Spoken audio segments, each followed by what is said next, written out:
Ready. Hello student, good afternoon. जैसा कि आप लोगों को पिछले वीडियो में बताया गया कि कोविड-19 के चलते हुए माध्यमिक शिक्षा परिषद के द्वारा आपको निर्दिष्ट किया गया है कि आपकी जो कक्षाएं हैं वो इंटरमीडिएट वगैरह की कक्षाएं जो है वो ऑनलाइन की जा रही हैं। तो उसी के सिलसिले में मैं लिटिल फ्लावर्स इंटर कॉलेज के सहायक अध्यापक अभिषेक राज कश्यप आपको फिजिक्स का एक बहुत ही इम्पोर्टेंट चैप्टर जिसका नाम अल्टरनेटिंग करंट है उसके बारे में मैं आपको पढ़ाने जा रहा हूँ। तो आज आपको इसी चैप्टर के बारे में रीड करना है कि अल्टरनेटिंग करंट होता क्या है। ठीक, तो इसके बारे में चलिए देखते हैं कि मतलब ये वास्तव में होता क्या है। इसे मतलब आप देखिए,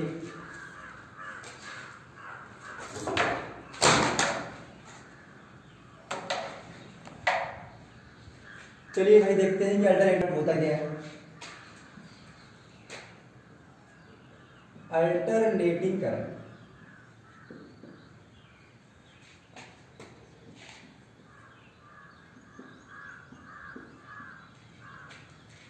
आपको इसी चैप्टर के बारे में आपको रीड करना है। अल्टरनेटिंग करंट के बारे में आपको अध्ययन करना है।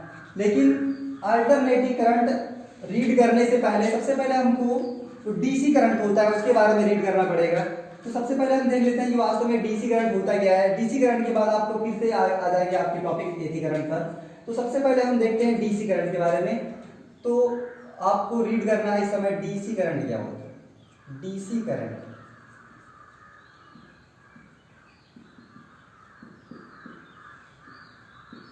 डीसी करंट के बारे में अध्ययन करने से पहले सबसे पहले हमें जानने का प्रयास करेंगे कि वास्तव में इसकी जो प्रॉपर्टी होती है डीसी करंट की वो क्या होती है।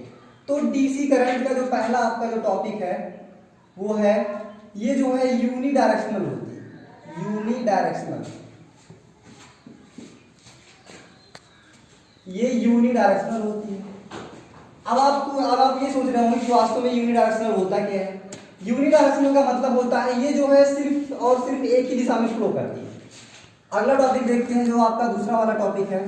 दूसरा वाला टॉपिक है ये होता है आपका यहाँ पर flow only one direction. Flow only one direction. Flow only one direction का मतलब ये सिर्फ एक ही डायरेक्शन में बहती है। इसका मतलब ये हो कि ये सिर्फ एक ही डायरेक्शन, एक ही दिशा में फ्लो करती है। चलिए ठीक, देख लेते हैं कि इसका ग्राफ कैसे बनता है। तो आइए ग्राफ के बारे में देखते हैं। ग्राफ आप देख रहे हैं कुछ इस प्रकार से इसका ग्राफ बनता है। यहाँ पर आई और ये जो है टी के रिस्पेक्ट में फ्लो करती है।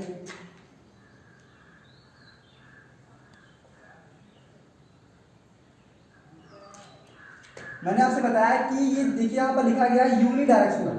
इसका मतलब होता है ये अपनी डायरेक्शन को चेंज नहीं करती, अपना साइन कभी नहीं चेंज करती है। अगर ये पॉजिटिव है तो पॉजिटिव ही फ्लो होती है, अगर नेगेटिव है तो नेगेटिव ही फ्लो होती है।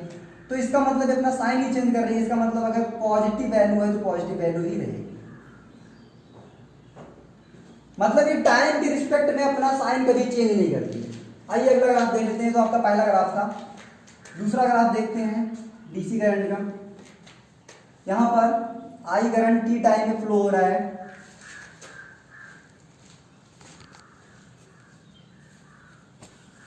अब आप देख रहे हैं कि यहाँ पर जो पॉजिटिव साइन लिया गया इसका मतलब ये एक ही डायरेक्शन में फ्लो हो रहा है। अब यहाँ पर देख रहे हैं अगर ये पॉजिटिव साइन में चल रहा है तो यहाँ पर ये वाला नेगेटिव साइन में चलेगा, क्योंकि हमने बताया आपको कि यहाँ पर ये यूनिडायरेक्शनल होता है। मतलब ये जो है हमेशा एक ही दिशा में फ्लो करता है। आगे देखते हैं ये वाला आपका यहाँ पर negative negative negative negative negative negative negative इस तरीके से यहाँ पर होता है। तो आप देख रहे हैं कि यहाँ पर ग्राफ से आपको ये क्लियर हो रहा है कि जो यहाँ पर करंट फ्लो हो रहा है वो जो है यूनिडायरेक्शनल करंट है। इसका मतलब फ्लो ओनली वन डायरेक्शन। यहाँ पर देख रहे हैं साफ साफ लिखा गया है flow only one direction.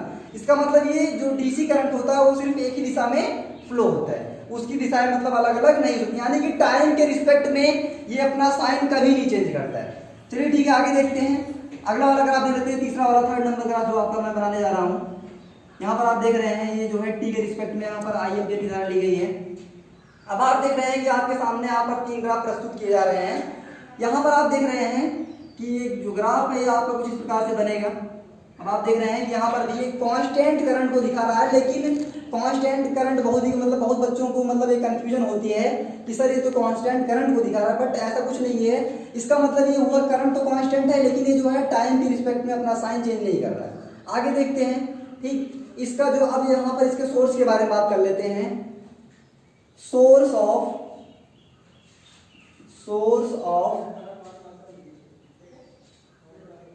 DC, source of, अगर मैं डीसी की बात करूं, सोर्स ऑफ डीसी, तो इसका जो सोर्स होता है वो आपका कुछ इस प्रकार से क्रिएट होगा। इसका सोर्स यहाँ पर आप देख रहे हैं, सोर्स में बना रहा हूँ, ये पॉजिटिव ये नेगेटिव, ये डीसी का सोर्स होता है। आप देख रहे हैं कि यहाँ पर एक डीसी सोर्स बनाया गया, सोर्स ऑफ डीसी, ठीक। तो इसका मतलब ये आपका डीसी सोर्स होता है। अभी तक आपने जितने भी करंट इलेक्ट्रिसिटी के चैप्टर पढ़े हैं, ठीक है, आपने वहां पर देखा होगा कि हमेशा आपको एक ही सोर्स मिलता है, वो जो कि सोर्स ऑफ डीसी होता है वही मिलता है आपको कभी भी, ठीक है, आपको एसी करंट कभी मिलता नहीं है। आपने अभी एसी करंट से खेलना सीखा ही नहीं है। तो वही मैं अब यहाँ पर इसको ब्रेक करता हूँ। आप देख रहे हैं सोर्स ऑफ डीसी यहाँ पर दिया गया है। तो इसके बाद अब आपका जो अगला वाला टॉपिक रहेगा वो रहेगा आपका एसी। चलिए ठीक, यहाँ पर आप समझ गए होंगे कि वास्तव में डीसी करंट होता क्या है। डीसी करंट हमने आपसे बताया कि यूनिडायरेक्शनल होता है, ये सिर्फ एक ही दिशा में फ्लो करता है। अगला वाला टॉपिक क्या है? अगला है फ्लो ओनली वन डायरेक्शन। इसका मतलब जो डीसी करंट का अगला वाला टॉपिक है मुझे बता रहा है ये जो है सिर्फ एक ही डायरेक्शन में बहती है। इसका मतलब है टाइम के रिस्पेक्ट में अपना साइन कभी नहीं चेंज करता। ये अगर पॉजिटिव है तो पॉजिटिव ही रहता है, अगर नेगेटिव है तो नेगेटिव ही रहता है। ये अपना साइन कभी चेंज नहीं करता है। चलिए ठीक है, अब आपने देख लिया कि भाई एसी सोर्स क्या होता है या डीसी सोर्स क्या होता है। यहाँ पर आपको दिया गया डीसी सोर्स के बारे में। अब मैं बात करूंगा जो आपका एसी सोर्स होता है या फिर एसी करंट के बारे में बात कर लेते हैं। ठीक, तो इस पर यहाँ पर इसको मैं ब्रेक कर देता हूँ इसी पर। आगे देखिए, यहाँ पर ये टी है भाई, ठीक है, रिस्पेक्ट में बह रही है। चलिए ठीक है, बात करते हैं एसी करंट के बारे में। एसी करंट इसका मतलब होता है अल्टरनेटिंग करंट।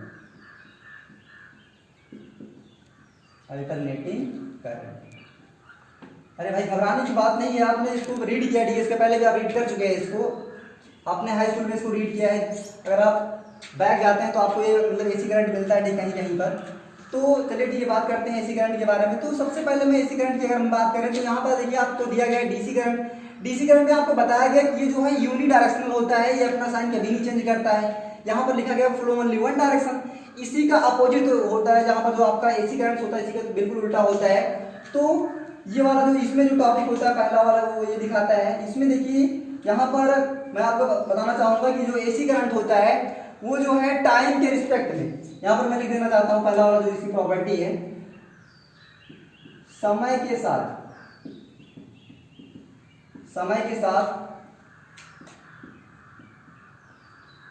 अपना साइन का मतलब आप जानते हैं साइन का मतलब क्या होता है। साइन का मतलब होता है ज्या का मतलब अपना जो पॉजिटिव और नेगेटिव साइन होता है उसकी बात मैं कर रहा हूं।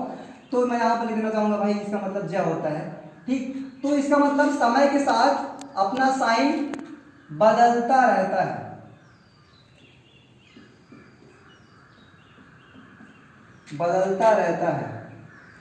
कहने का मतलब जो एसी करंट होता है, जो अल्टरनेटिंग करंट होता है, वो समय के साथ अपना साइन बदलता रहता है। समय के साथ अपना साइन बदलता रहता है। और आपका जो दूसरा टॉपिक है वो इसमें ये बताता है कि ये जो है अलग अलग समय में अलग अलग समय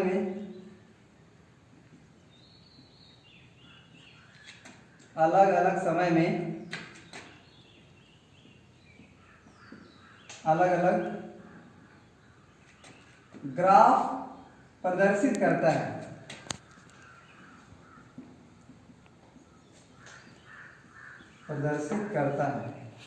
कहने का मतलब जो यहाँ पर अल्टरनेटिंग करंट है वो जो है टाइम के रिस्पेक्ट में अपना साइन बदलता रहता है।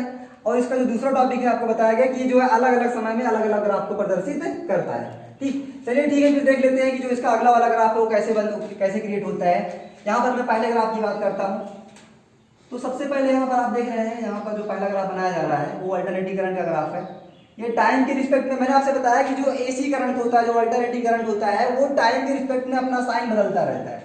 इसका मतलब इसका ग्राफ कुछ इस प्रकार से क्रिएट होगा, ठीक। अब आप देख रहे हैं कि ये जो है टाइम के रिस्पेक्ट में अपना साइन चेंज कर रहा है। एक बार पॉजिटिव हो रहा है तो एक बार यहाँ पर नेगेटिव हो रहा है। पॉजिटिव सही बना दे रहे हैं, वो समझने में समस्या होगी। पॉजिटिव नेगेटिव पॉजिटिव, इस तरीके से आप देख रहे हैं कि अपना साइन चेंज कर रहा है। आप देख रहे हैं कि यहाँ पर कभी आपका पॉजिटिव हो रहा है, कभी नेगेटिव हो रहा है, कभी फिर पॉजिटिव हो जा रहा है। तो इसका मतलब ये जो है टाइम के रिस्पेक्ट में अपना साइन को चेंज कर रहा है, ठीक। इतना आप समझ गए होंगे। अगर आप समझ गए हो इतना तो आप इसको नोट कर लीजिए। मैं इसको अभी क्लियर कर दे रहा हूं, नोट करिए भाई, नोट कर लिए, क्लियर है बेटा है। फिर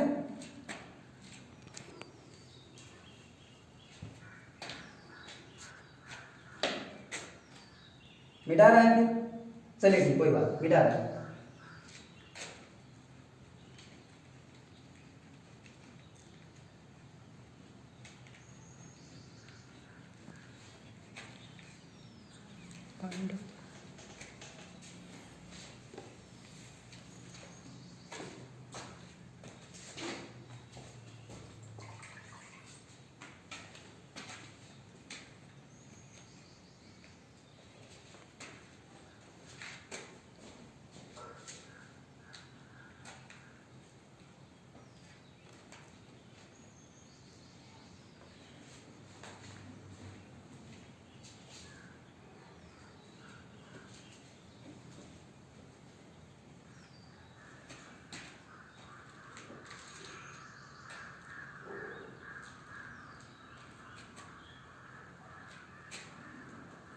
अब अगले ग्राफ के बारे में देखते हैं,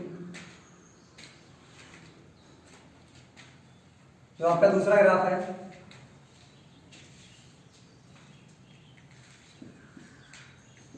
यहाँ पर टी और आई, टी के रिस्पेक्ट में आई हमने निर्धारण ली गई है।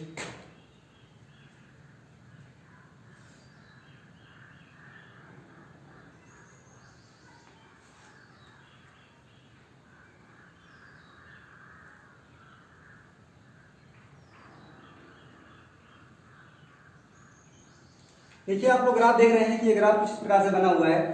ये जो है सबसे इंपॉर्टेंट ग्राफ है आपका एसी करंट का। अब आप देख रहे हैं कि यहाँ पर ये पॉजिटिव साइन है, ये नेगेटिव साइन है, ये पॉजिटिव साइन, ये नेगेटिव साइन, ये पॉजिटिव साइन, ये नेगेटिव साइन। इस प्रकार से आप देख रहे हैं कि ये भी इस ग्राफ में दिखाया गया आपको एसी करंट। यहाँ पर भी आप देख रहे हैं कि ये जो है टाइम के रिस्पेक्ट में अपना साइन बदल रहा है, कभी पॉजिटिव हो रहा है, कभी नेगेटिव, कभी पॉजिटिव, कभी नेगेटिव। तो मैंने आपसे बताया कि जो एसी करंट होता है वो डीसी करंट से बिल्कुल डिफरेंट होता है। जो डीसी करंट होता है वो टाइम के रिस्पेक्ट में अपना साइन कभी चेंज नहीं करता है, और यहाँ पर जो एसी करंट होता है वो टाइम के रिस्पेक्ट में अपना साइन हमेशा बदलता रहता है, कभी पॉजिटिव कभी नेगेटिव। तो इस प्रकार से आपका ये जो है दो ग्राफ आपको बताए गए। चलिए हम इसके सोर्स के बारे में बात कर लेते हैं। जो आपका एसी सोर्स होता है वो किस प्रकार से होता है। यहाँ पर मैं आपसे बात कर रहा हूँ एसी सोर्स के बारे में। एसी सोर्स, एसी सोर्स क्या होता है, सोर्स किस प्रकार से रहेगी। तो एसी सोर्स के बारे में मैं आपको बताना चाहूंगा कि यहाँ पर एसी सोर्स किस प्रकार से बनता है।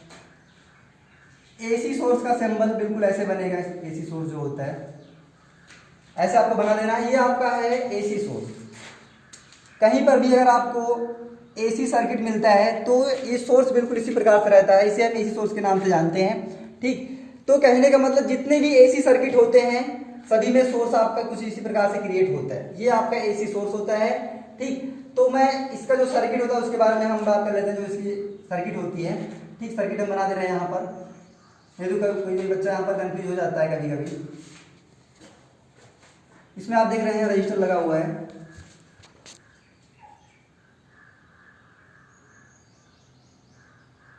ये देखिए ये आपका है एसी सोर्स। यहाँ पर आर रजिस्टर है और ये है आपका एसी सोर्स। ये आपका एसी सोर्स है। ठीक, तो इसका मतलब ये हुआ कि ये आपका जो यहाँ पर दिखाई पड़ रहा है ये आपका एसी सर्किट है, इसे कहते हैं। इसे हम क्या बोलते हैं, एसी सर्किट। इसे हम कहते हैं अल्टरनेटिंग करंट सोर्स।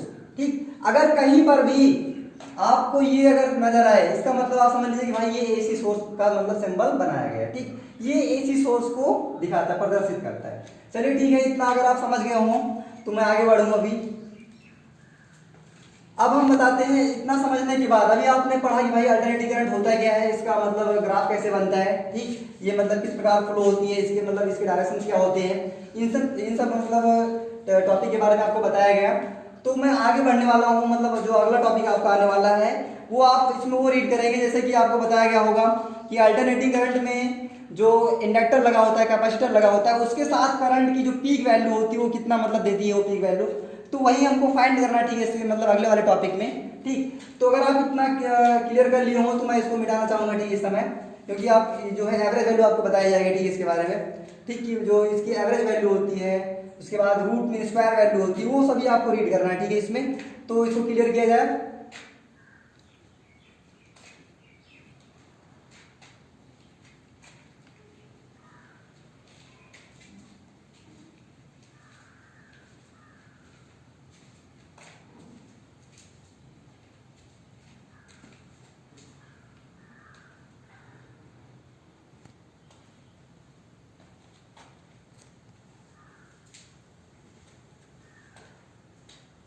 बच्चों ये बहुत ही आसान चैप्टर है, अगर आप समझेंगे तो कुछ नहीं है। अल्टरनेटिव करंट आप जाना पहचाना चैप्टर है आपका, बहुत ही इजी चैप्टर, आसानी के साथ बढ़ेंगे, धीरे धीरे बढ़ेंगे, कोई दिक्कत नहीं है। बस आप लोग मेहनत करते रहिए। अब आपको बताया जाएगा अल्टरनेटिंग करंट में जो करंट की एवरेज वैल्यू होती है उसके बारे में। चलिए ठीक है, देखते हैं करंट की जो एवरेज वैल्यू होती है, एवरेज वैल्यू ऑफ करंट। तो एवरेज वैल्यू ऑफ करंट के बारे में हम देखते हैं क्या होता है। एवरेज वैल्यू ऑफ करंट,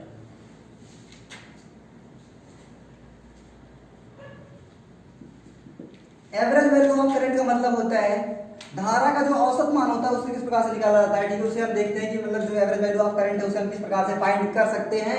तो सबसे पहले इसको फाइंड करने से पहले मुझे क्लियर करना होगा कि वास्तव में इसे हम फाइंड कैसे करें। चलिए ठीक है, देखते हैं कि इसे कैसे फाइंड किया जाए। ठीक है, इस प्रकार से आपने मतलब एक इक्वेशन पढ़ी रही होगी, आप जानते हैं कि Q बराबर IT होता है, ये सभी बच्चों को क्लियर है कि Q बराबर IT होता है। ठीक, अगर ये पता है आपको Q बराबर IT होता है तो कुछ बच्चों को ये भी क्लियर हुआ मतलब होगा कि भाई I बराबर क्या हो जाएगा, यहाँ पर I बराबर हो जाएगा आपका Q/T हो जाएगा। ये सभी लोगों को क्लियर है पक्का, I बराबर Q/T क्लियर। चलिए ठीक है, देखते हैं। तो अगर I बराबर Q/T यहाँ पर लिखा गया है, ठीक, तो सबसे पहले मुझे ये क्लियर करना है कि वास्तव में जो इंस्टेंटेनियस करंट है, जो तात्क्षणिक वैल्यू है ठीक एसी करंट की, वो कितना आ रही है। तो उसको निकालने के लिए मुझे कुछ नहीं करना है। यहाँ पर देखिए आपका लिखा गया I बराबर Q/T। ठीक, तो ज़्यादा कुछ नहीं करना है। सबसे पहले मैं यहाँ पर लिखना चाहूँगा कि जो इसका तात्क्षणिक करंट है, जो तात्क्षणिक धारा वो कितना आ रही है, उससे पहले हम लिख लेते हैं। ठीक है, इसमें तो यहाँ पर जो इंस्टेंटेनियस करंट है,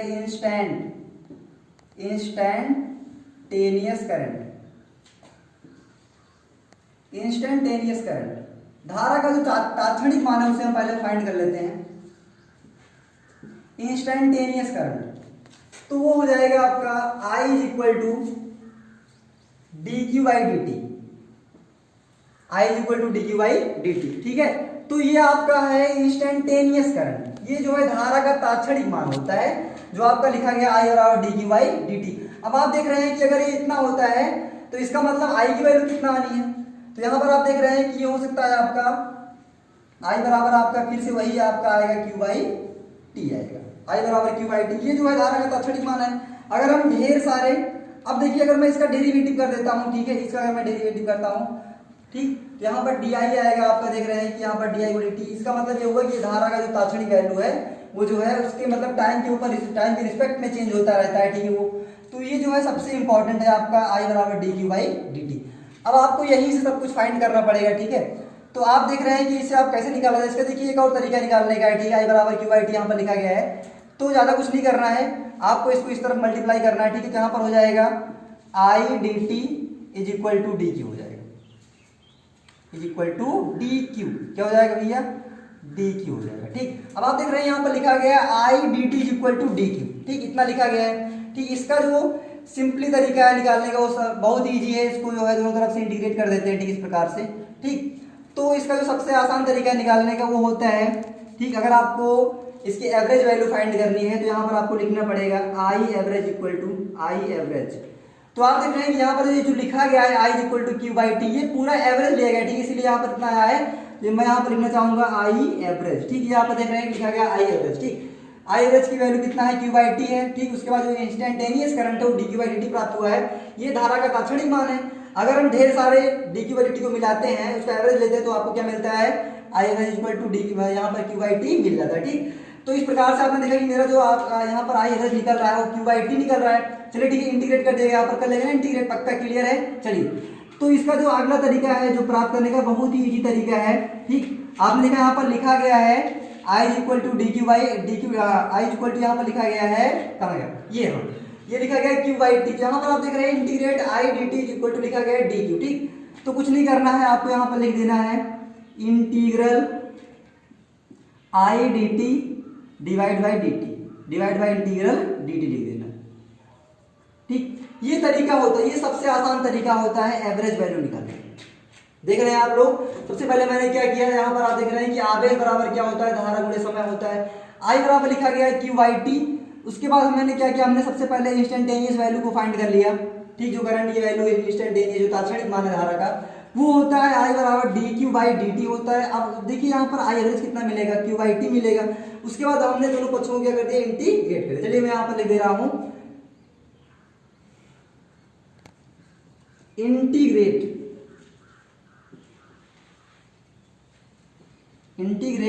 बोथ साइड। इसका मतलब वो दोनों पक्षों का समाकलन करने पर, अब देखिए यहाँ पर मिल गया आपको आई एवरेज मिलेगा। आई एवरेज की वैल्यू क्या मिली, integral I d t upon divide by कितना, इंटीग्रल डी टी। ठीक, ये सबसे आसान तरीका होता है एवरेज वैल्यू प्राप्त करने का। ठीक है, चलिए ठीक है, अगर आपने इतना नोट कर लिया हो तो आगे बढ़ा। देखिए अब देखिए, इससे पहले मैं आपको ये बताना चाहूंगा, इतना समझने के पहले, ठीक है, सबसे पहले आपने ये देखा है कि यहाँ पर लिखा गया है I equal to q by t, आपने देखा है यहाँ पर लिखा गया है आई की वैल्यू फाइंड की गई है।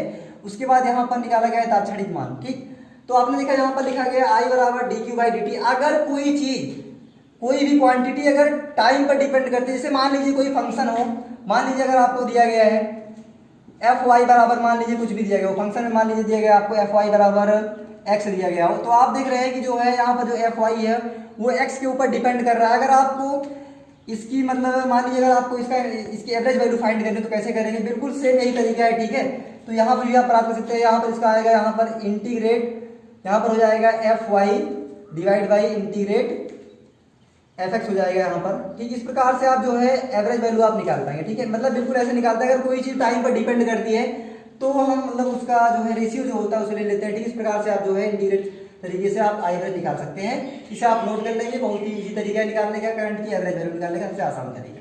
ठीक, नोट करिए फिर इसको।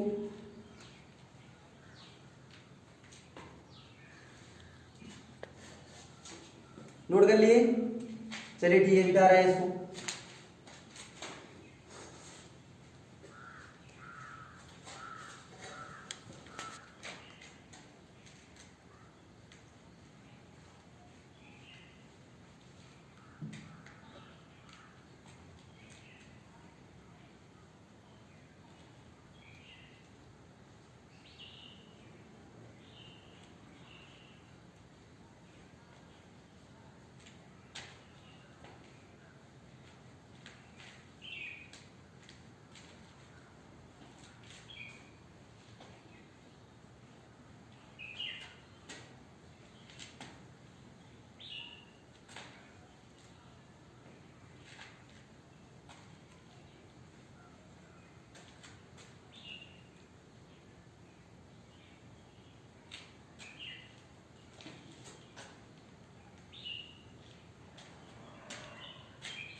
चलिए इसके पहले हम बात कर लेते हैं, जो एसी करंट होता है वो वास्तव में वो जो हाउस होल्ड सप्लाई होती है उसमें एसी करंट की वैल्यू कितना होती है उसके बारे में बात कर लेते हैं। तो सबसे पहले आपका जो अगला वाला टॉपिक है वो है आपका हाउस होल्ड सप्लाई। वो आपका है हाउस होल्ड सप्लाई।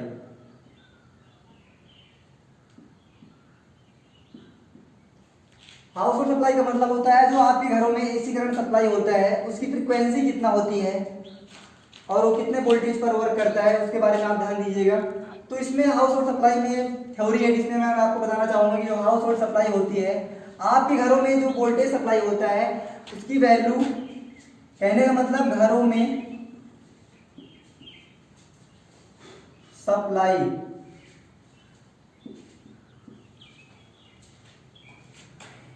होने वाली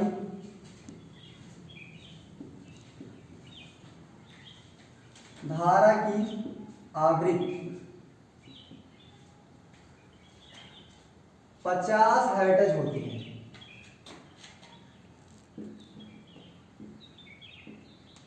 आपके घरों में जो करंट सप्लाई होता है उसकी जो फ्रीक्वेंसी होती है, जो आवृत्ति होती है वो कितना होती है, 50 हर्ट्ज होती है। इसका मतलब ये हुआ जो 50 हर्ट्ज यहाँ पर लिखा गया है, इसका मतलब वो जो है एक सेकंड में 50 साइकिल घूमती है। ठीक, तो इस प्रकार से आपको जो यहाँ पर आपको करंट मिलता है वो जो है एक सेकंड में 50 साइकिल बनाता है। ठीक, अब मैं आपको जो अगला इसका टॉपिक है उसके बारे में बताऊंगा। ठीक, तो यहाँ पर जो इसका मतलब वोल्टेज होता है, ठीक, वो होता है आपका 220 वोल्ट। ये 220 वोल्ट होता है, लेकिन अगर देखा जाए जो घरों में सप्लाई होने वाली करंट होती है वो 220 वोल्ट पर वर्क करती है, लेकिन अगर रियलिटी अगर देखी जाए तो ये जो है जो घरों में सप्लाई वाली जो सप्लाई होती है वो करंट जो होती है वो जो है आरएमएस वैल्यू होती है, वो करंट की आरएमएस वैल्यू होती है। तो जो आरएमएस वैल्यू होती है वो वास्तव में 220 वोल्ट ना होकर के 220 वोल्ट रहेगा, 220 वोल्ट ना होकर के वो 311 वोल्ट होती है। कितना होती है? 311 वोल्ट। ठीक, ये सप्लाई आपको मिलती है घरों में। जो हाउस होल्ड सप्लाई होती है वो 220 वोल्ट नहीं, वो 311 वोल्टेज होती है। क्यों होती है इसको मैं आपको बताऊंगा जब आप जो है मतलब करंट की आरएमएस वैल्यू जब इसका रीड करेंगे, अध्ययन करेंगे, तो वहां पर आपको ये जो है 311 वोल्ट दिखाया जाएगा कि मतलब ये किस प्रकार से यहाँ पर मिलता है, ये किस प्रकार से आपको 311 वोल्टेज मिलता है। ठीक, तो कहने का मतलब जो घरों में सप्लाई होने वाली धारा की जो आवृत्ति होती है वो 50 हर्ट्ज होती है। 50 हर्ट्ज का मतलब क्या होता है? ये जो 1 सेकंड में 50 साइकिल लेती है, 50 साइकिल चलती है। ठीक, उसके बाद जो इसका जो वोल्टेज होता है, जो अधिकतम वोल्टेज होता है वो 311 होता है, और जो मतलब जो मिनिमम होता है वो 220 वोल्ट पर वर्क करती है। ठीक, तो ये जो है दो आपकी अलग अलग जो है टॉपिक है इसमें। ठीक है, तो तीसरा जो आपका टॉपिक है, ठीक, वो ये है कि इंडिया में मतलब जो भारतीय सप्लाई होती है, जो भारतीय करंट होता है उसकी जो आवृत्ति होती है वो 50 हर्ट्ज की होती है। यहाँ पर भी लिख दे रहे हैं, ठीक है, उसको भी। भारत में सप्लाई होने वाली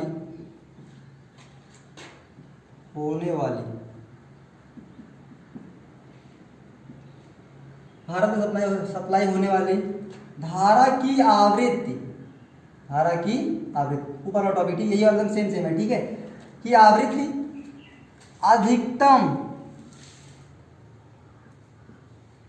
अरे भाई अधिकतम का मतलब क्या? मैक्सिमम। ठीक है, अधिकतम 50 हर्ट्ज होती है। कितना होती है? 50 हर्ट्ज। ये लिखा गया है एच जेड। क्या लिखा गया भैया? एच जेड लिखा गया। ठीक है, ये एच जेड लिखा गया है। ठीक, अधिकतम 50 हर्ट्ज होती है, 50 हर्ट्ज होती है। लेकिन भारत में तो इतना होती है, इसका मतलब है अगर इंडिया में इतना होती है, ठीक, तो हो सकता है विदेशों में इसकी सप्लाई कुछ और, तो बिल्कुल सही है। ठीक, विदेशों में जो इसकी सप्लाई है वो है 60 हर्ट्ज। कितना है? 60 हर्ट्ज। ठीक है, इसका मतलब अपने यहाँ से, अपने मतलब भारत से जो विदेशों की सप्लाई होती है वो 10 हर्ट्ज अधिक होती है। अगर इंडिया में 50 हर्ट्ज सप्लाई आ रही है तो विदेशों में 10 हर्ट्ज होती है।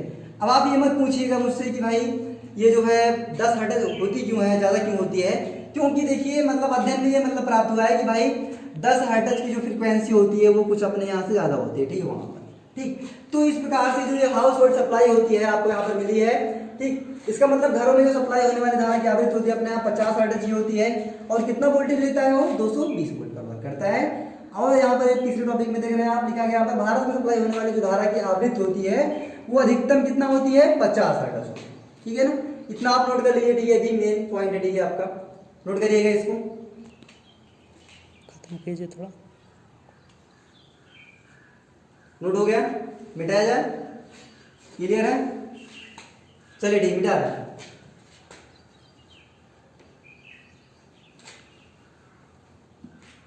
इसका आप नोट्स बनाते रहेंगे।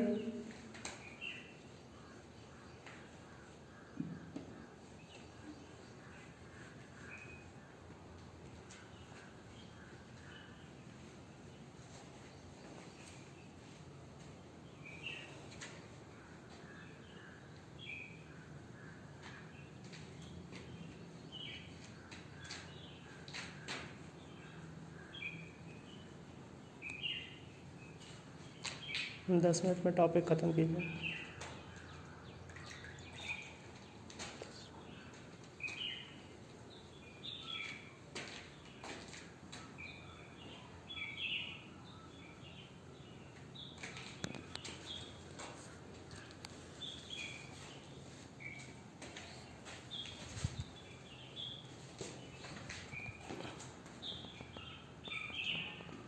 अब आपको निकालना है एवरेज वैल्यू ऑफ करंट, आपको फाइंड करना है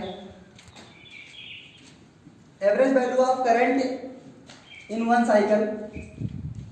आपको निकालना पड़ेगा average value of current.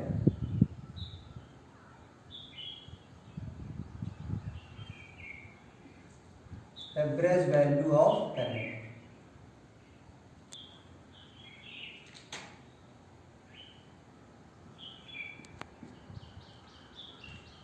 Average value of current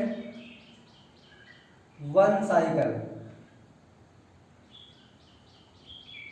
मतलब एक चक्कर के लिए जो करंट की औसत वैल्यू होती है वो कितना होती है, औसत मान कितना होता है वन साइकिल के लिए, मतलब एक फुल साइकिल के लिए कितना होता है, उसे आपको निकालना है। तो आइए ग्राफ से देखते हैं कि एक साइकिल में जो करंट की एवरेज वैल्यू होती है वो कितना होती है, उसे देख लेते हैं। ठीक है, हम लोग सबसे पहले उसी को फाइंड कर लेते हैं। ठीक, एक सेकेंड में करंट की जो एवरेज वैल्यू होती है उसे फाइंड करते हैं। आइए देखते हैं ग्राफ के माध्यम से। आप देख रहे हैं यहाँ पर ग्राफ बनाया जा रहा है, टी के रिस्पेक्ट में आई एम्पियर की धारा यहाँ पर फ्लो हो रही है, देख रहे हैं आप लोग ना इसको। चलिए ठीक है, देखते हैं। तो आपको निकालना है वन साइकिल, मतलब एक पूर्ण चक्कर के लिए करंट की एवरेज वैल्यू फाइंड करनी है। चलिए ठीक है, ग्राफ देखते हैं कैसे बनता है। कुछ प्रकार से आपका ग्राफ बनेगा। अब आपको देखिए यहाँ पर आप देख रहे हैं कि यहाँ से ये पॉइंट आप देख रहे हैं, इस पॉइंट से लेकर इस पॉइंट तक, इस बिंदु से लेकर इस बिंदु तक, ये आपका हाफ साइकिल हुआ। और यहाँ से लेकर यहाँ तक, फिर इसी बिंदु से लेकर इस बिंदु तक हम देखते हैं तो ये जो है आपका एक पूर्ण चक्कर हो रहा है। देखिए मैं इसी बिंदु की बात कर रहा हूँ, यहाँ पर जहाँ से जो है ये ग्राफ यहाँ से क्लियर हुआ है, वहीं से मैं बात कर रहा हूँ। यहाँ से लेकर यहाँ तक ये आपका हाफ साइकिल बनेगा।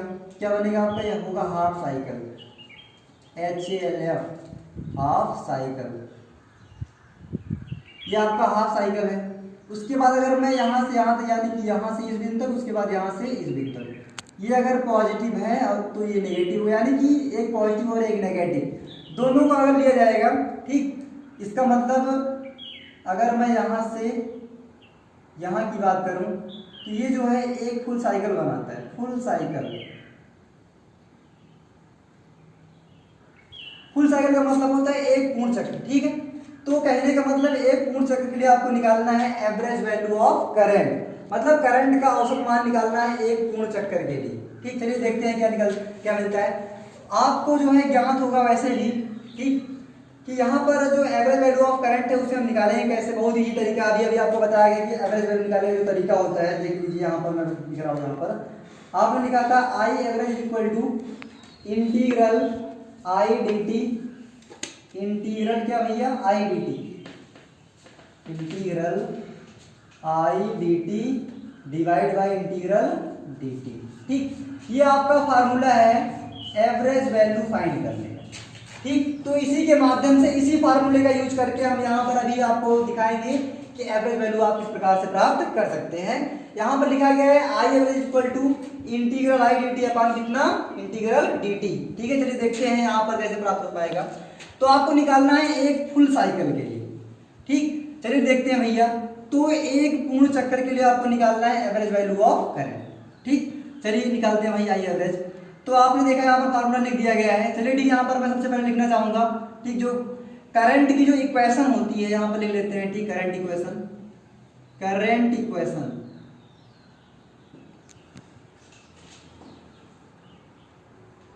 जो करंट इक्वेशन होता है आपका वो होता है I is equal to I not sine omega t. ये करंट इक्वेशन है, इसे हम इक्वेशन नंबर फर्स्ट मान लेते हैं। ठीक, ये ऐसी करंट की करंट इक्वेशन आप देख रहे हैं कि आपको निकालना है एक फुल साइकिल के लिए करंट की एवरेज वैल्यू। वैसे भी जो करंट की एवरेज वैल्यू होती है, अगर मैं यहाँ से बात करूँ, ठीक, तो यहाँ पर होता कितना है वही मैं फाइंड कर लेता हूँ पहले। ठीक, तो आपको पता है कि अगर यहाँ पर इस ग्राफ से देखा जाए, यहाँ पर टी आई, तो आप देख रहे हैं यहाँ पर मान लीजिए यहाँ पर +2 एम्पियर लिया गया, यहाँ पर तो आपका वही -2 एम्पियर आएगा। क्लियर है। तो मैंने आपसे बताया कि यहाँ पर एक फुल साइकिल की बात हो रही है, एक पूर्ण चक्कर की बात हो रही है। तो इतना ये जो है पॉजिटिव यानी कि +2 एम्पियर चला, यहाँ पर नेगेटिव -2 एम्पियर चला। इसका मतलब अगर इन तीनों को ऐड करते हैं तो यहाँ पर आई एवरेज कितना मिलता है, आई एवरेज वैसे भी निकाल लेते हैं कितना आ रहा है, देख लेते हैं।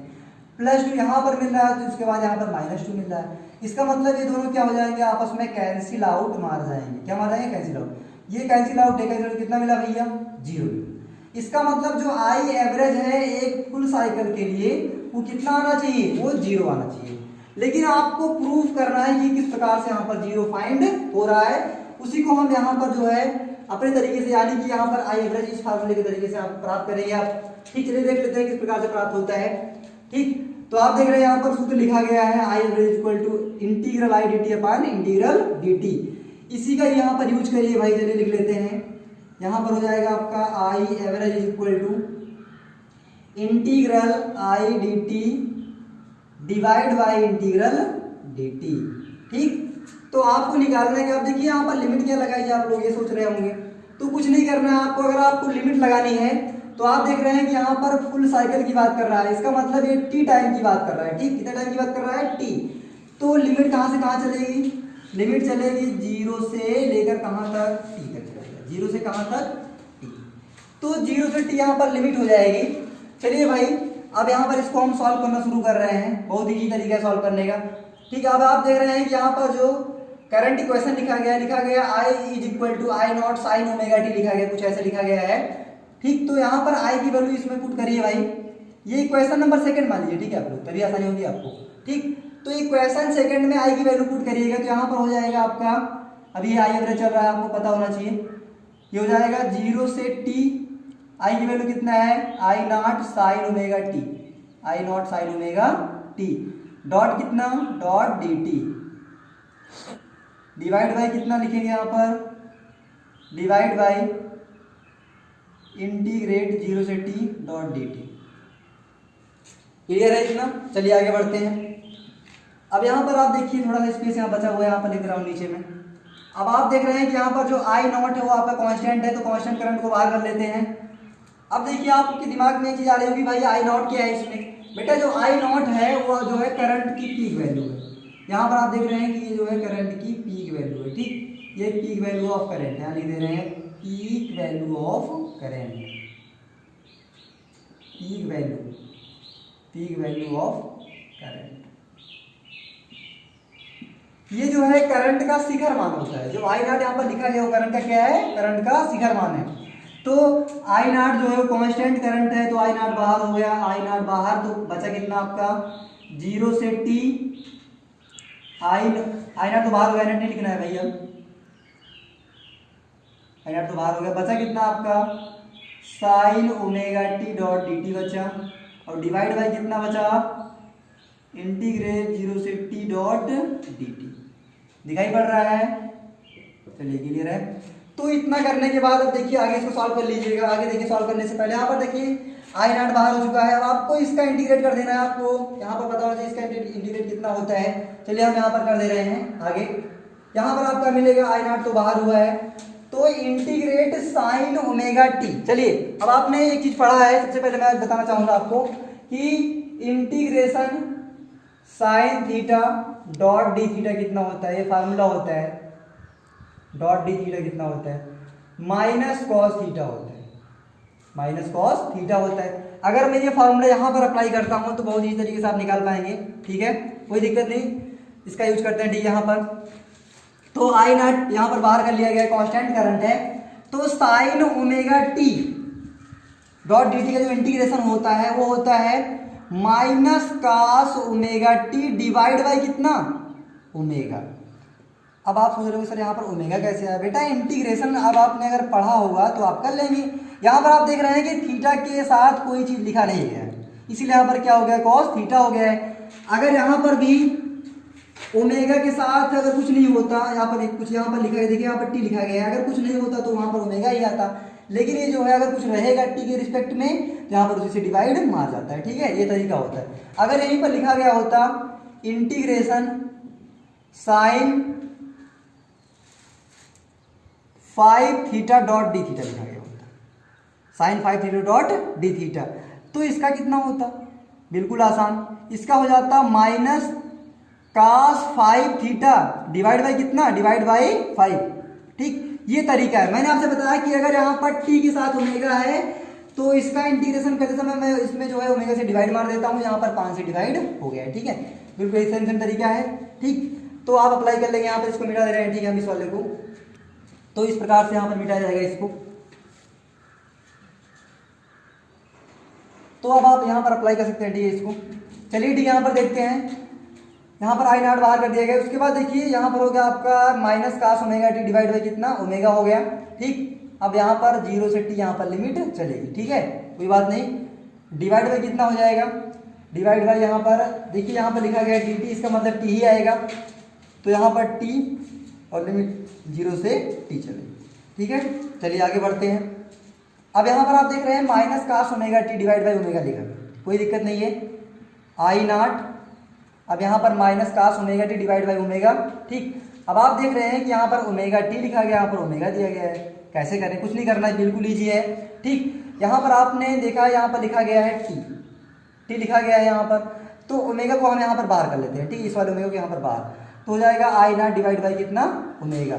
ठीक, अब यहाँ पर इस ब्रैकेट को थोड़ा नीचे लिख ले रहे हैं। ठीक, ये जो ब्रैकेट है यहाँ पर लग जाएगा। उसके बाद हो जाएगा आपका माइनस कास ओमेगा टी और लिमिट 0 से टी चलेगी। डिवाइड किससे मार जाएगा, फिर से एक बार टी यहाँ पर दिया गया है, इसका मतलब टी आएगा, लिमिट लगाएंगे तो कितना बचेगा, टी बचेगा। कितना बचेगा, अरे भाई 0 से टी दिया गया, पहले 0 उसके बाद कितना टी, 0 या फिर टी माइनस 0, 0 माइनस टी, मतलब टी आना है, टी आपका ऑलरेडी। ठीक, आगे कैसे करेंगे, बिल्कुल ईजी है। ठीक, आई नॉट डिवाइड बाई ओमेगा। अब यहाँ पर देखिए टी बराबर आपने पढ़ा है कि कितना होता है। ठीक, टी की वैल्यू कितना होती है, टी बराबर होता है 2 पाई बाई ओमेगा। सर ये कहाँ से आया, बिल्कुल ईजी है। अरे भाई आप जानते हैं कि ओमेगा बराबर कितना होता है, 2 पाई एफ होता है। कहिए हाँ, होता है ना 2 पाई एफ, क्लियर है। अगर ओमेगा बराबर 2 पाई एफ तो एफ बराबर कितना हो जाएगा, एफ बराबर हो जाएगा आपका ओमेगा बाई 2 पाई। कहिए हाँ, बिल्कुल ठीक, एफ बराबर ओमेगा बाई 2 पाई, क्लियर है। चलिए अब आप पता है आपको कि एफ बराबर कितना होता है, बराबर होता है 1 अपान कितना टी होता है। अगर एफ बराबर 1 अपान टी है तो ये पलट जाएगा 2 पाई बाई कितना आएगा, कितना आएगा भाई 2 पाई बाई कितना ओमेगा। ठीक, या फिर वैसे भी अगर एफ बराबर 1 बाई टी हो गया है तो टी बराबर कितना हो जाएगा 1 अपान एफ, इसका मतलब ये पलटेगा तो 2 पाई बाई कितना हो जाएगा ओमेगा। ठीक, क्लियर है। इतना मिटाएं इसको, रहने दीजिए, कोई बात नहीं, यहाँ पर इसको आप क्रिएट कर लेंगे ठीक अपने तरीके से। ठीक, अब देखिए यहाँ पर अगर मैं लिमिट लगाऊं तो यहाँ पर आएगा आपका I not divide by omega गुणे माइनस कास ओमेगा टी, यहाँ पर लिखा गया है minus cos omega t. Omega का मतलब कितना, ओमेगा बराबर कितना आ गया यहाँ पर 2 पाई एफ। ठीक, तो एफ की वैल्यू यहाँ पर रख दी गई, इसका मतलब टी की value 2 pi by omega, clear है। इतना यहाँ पर करने के बाद यहाँ पर ऐसे ही रहेगा टी सिस्टम। ठीक, तो अब यहाँ पर लिमिट अगर लगाएंगे तो एक बार टी लिया जाएगा। ठीक, तो यहाँ पर जब टी लेंगे तो यहाँ पर ओमेगा टी हो जाएगा, क्या हो जाएगा ओमेगा टी। यहाँ पर कर दीजिए ओमेगा टी। ठीक, माइनस कितना कास 0। अरे भाई अपर लोअर, ठीक है ना, पहले अपर लिमिट उसके बाद लोअर लिमिट। अब टी का मतलब कितना 2 पाई बाई कितना ओमेगा, 2 पाई बाई ओमेगा। ठीक है, चलिए अब आप जानते हैं कास 0 की वैल्यू कितना होती है, कास 0 का मान 1, आप जानते हैं, पढ़े हैं। ठीक, अब यहाँ पर टी की वैल्यू पुट कर देते हैं। चलिए ठीक, टी की वैल्यू पुट करते हैं तो हो जाएगा आपका आई नॉट डिवाइड बाई कितना omega, I not divide by omega गुणे, अब यहाँ पर माइनस कास ओमेगा का मतलब कितना 2 पाई बाई ओमेगा, या फिर टी की वैल्यू कितना ओमेगा वही रहेगा तो गुणे हो जाएगा आपका 2 पाई बाई ओमेगा। तो ओमेगा से ओमेगा कैंसिल आउट हो गया, माइनस कास 0 डिग्री का मान आप जानते हैं कितना होता है, 1 होता है, डिवाइड बाई कितना हो जाएगा 2 पाई बाई ओमेगा। क्लियर है। चलिए आगे देख लेते हैं। स्पेस यहाँ पर देखिए थोड़ा सा बचा हुआ, यहाँ पर मैं थोड़ा लिख दे रहा हूँ। ठीक है, आपका ये वाला सिस्टम। तो आई एवरेज की वैल्यू कितना आएगी, आई एवरेज ये हो जाएगा आपका, आप देख रहे हैं कि यहाँ पर आई नॉट डिवाइड बाई ओमेगा लिखा गया है, I not divide by omega गुणे, यहाँ पर ओमेगा ओमेगा कैंसिल आउट हुआ तो कितना बचा आपका माइनस कास 2 पाई। 2 पाई का मतलब 38 मतलब 360, माइनस कितना कास 0 का मान कितना 1। ठीक है, क्लियर है। अब देखिए यहाँ पर आपका दिया गया है माइनस कास 2 पाई। ठीक है, इसकी वैल्यू कितना होती है 18, यानी कि 18 दुनाई 36, 360 होता है। तो 360 अंश की वैल्यू कितना होती है -1, इसका मतलब माइनस कितना हो जाएगा प्लस। ठीक, यहाँ पर हो जाएगा आपका आई एवरेज बराबर कितना, आई नॉट डिवाइड बाई कितना ओमेगा 1 माइनस कितना 1। अरे भाई इसका मान कितना माइनस माइनस कितना हो जाएगा प्लस। ठीक, तो ये कैंसिल आउट 0 आ गया, डिवाइड बाई कितना 2 पाई बाई ओमेगा, ये पूरा 0 हो गया। इसका मतलब आई एवरेज कितना मिलेगा, आई एवरेज बराबर मिल जाएगा। ठीक, यहाँ पर ये 0 हो जाएगा, इसका मतलब पूरा 0, 0 बटे कितना 2 पाई बाई ओमेगा। तो इसका मतलब अगर 0 ऊपर है यहाँ पर, तो अगर इसमें डिवाइड मारता हूँ तो आंसर कितना आना है आपका यहाँ पर 0 आएगा। इसका मतलब जो आई एवरेज आपको मिला है वो कितना मिला है, ये फुल साइकिल के लिए आपको निकाला गया है आई एवरेज। एक पूर्ण चक्र के लिए आई एवरेज रहेगा भी है। ठीक, एक पूर्ण चक्र के लिए जो आई एवरेज होता है वो कितना होता है 0। ठीक है ना, तो इस तरीके से आप फाइंड कर सकते हैं कि जो आपका एवरेज वैल्यू ऑफ करंट होता है एक पूर्ण चक्कर के लिए, ज़्यादा कुछ नहीं करना है आपको, फुल चक्कर के लिए निकालना है। तो सबसे पहले आप देखें यहाँ पर करंट के इक्वेशन के बाद में आपको बताया गया है, करंट की इक्वेशन लिख लेंगे, I equal to I not sine omega t होता है। फिर उसके बाद हमने देखा कि हमारा फार्मूला होता है आई एवरेज निकालने का, होता है I average equal to integration I d t upon integration d t होता है। वही हमने यहाँ पर अप्लाई कर दिया, बिल्कुल इजी तरीके से आपने यहाँ पर फाइंड कर लिया। ठीक है, क्लियर है इतना? मिटा जा, चलिए ठीक, मिटा आज के लिए बस इतना ही। मिटा दें, क्लियर है? पक्का नोट कर लिया? बहुत इजी है, एकदम बिल्कुल सिंपल तरीके से फाइंड कर लेंगे। ओके, मिटा